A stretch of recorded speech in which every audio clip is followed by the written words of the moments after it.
uses a little block to slide around. And the goal is to start at the arrow and end up at the X. Make them much, much faster if I use the laser cutter. But I don't like the look of the burned edge, so I'll experiment and see if I can make it look good that way, or even make them out of acrylic. So it slides around very smoothly on there and has some weight to it. Very expensive to make, so I'm working out design variations all along to see which one might work with the types of bearings I use, the way that it fits together. And so let's see. So you can see I've designed every space and how it gets cut out by laser, and how everything fits together in the computer here. And so this thing is called a space navigator, and it lets me. I never seen like that. You can try it out. It's very. It's what I'll do is I'll hide everything except for, and then I lay everything out into its pieces, and then I figure out how to cut them in the most efficient way. So I'll hide all of those. And that way you can really center on this. And I'll open up another thing and show you, I'll show you the Death Star. Wait, but you can see it has all of the details throughout here, including the X-Wing having all sorts of details in it. These are very tiny. I mean, this, but that was what I had to do in order to design this. And every number, the stand, which I'll hide. Helmet from one of the people that are on the Death Star, and there's Darth Vader's helmet in here somewhere. Where did Darth Vader? There he is. So you go inside of Darth Vader's head, into his brain, and then there's a few hidden things in this I forgot about. One of them is Senator Palpatine's his throne, and so to find that, I've got to come around and see a little cage-like shape. Where did it go? Even I get lost on some of this stuff. There it is. This shape right here. If you turn it around, I'll hide everything else. There's his chair.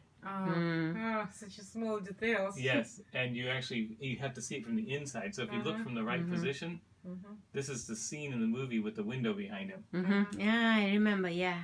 And so that one, the ball goes into this cage at 93. And then there are a few, I'll just show you a few other little things in here that are fun to find. There are some, where are they? Lightsabers, the battles between Luke Skywalker and Darth Vader, and then also another set of lightsabers that are between Obi-Wan Kenobi and Darth Vader. And you have to go on those as railings from here. You roll here, go along the lightsabers, and continue on the path. Then there's 3 really hidden things that nobody would know about. 4, actually. I'll show you what they are. One of them is a sculpture that's made by a friend of mine. And I have it in my shop, in fact. Let's see. There it is. This is a sculpture that my sculpture teacher, John Watrous, made when I was in college. And he gave me the piece, so I put it in here as sort of a fun thing for him to find.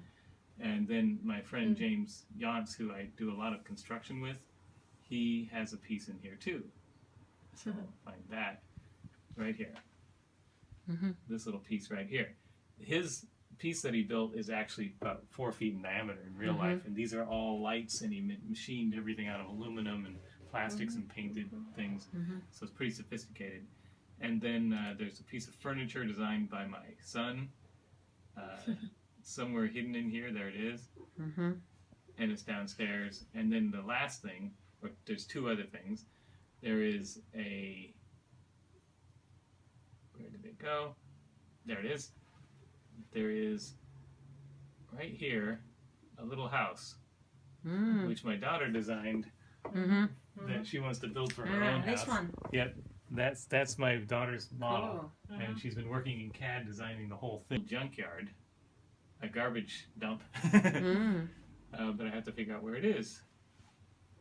It's on the back of one of the parts, and it's a, there it is. This is actually a little tiny bowl of tofu that when my daughter and I went to China, we had a lot of fun there for the Perplexus things. And so I created a little story of what we were doing in China. So all those are kind of hidden in the game. Cool. And that's because there's just so much detail you can do those kinds of things, and it's okay. Little cranes and lifts and all sorts of stuff. So this is how I design, or this is what I use to design my pieces.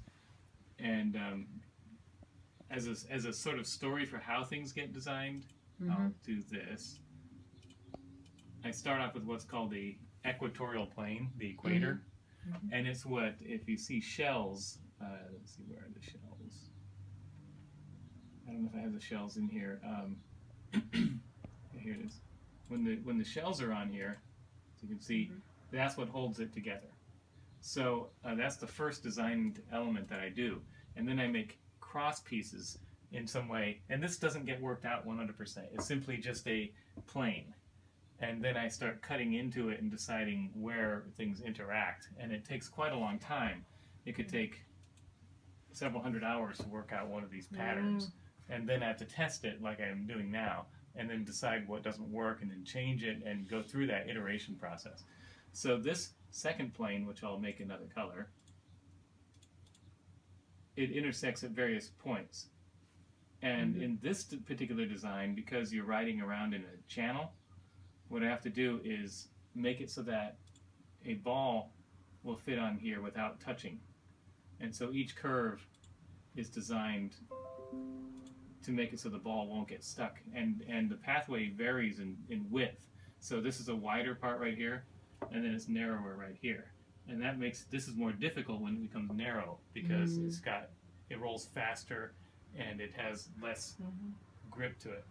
So that's how it increases in difficulty over the length of it, is by changing the width of the track. And since both sides have to be used, it gets very complicated as to which side should be easier or harder.